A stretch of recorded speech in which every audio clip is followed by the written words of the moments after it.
Amfana ungazongobhaisa pakungoti wotore maheadphone ukaisa kwese papa uyo muteka uyu chichi unenge uchiititira chozoti iye vana Landsman vanotaurisa iwo imbomira zvauri kuititira wati chii zviizvo zvauri kuita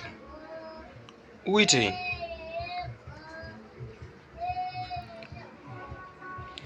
chiri ukati ende zvavo zviriko futi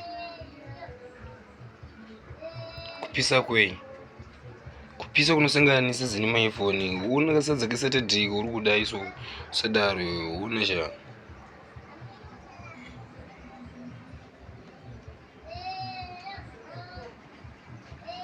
iwe nemaeneji mfana unosimbisa Landsman ka wanyanya futi izvo zvokuti vanopisa ndezvavo vanoremera nekuko kunoti madhiri yayo yeman respect big up Chucks Malova yeman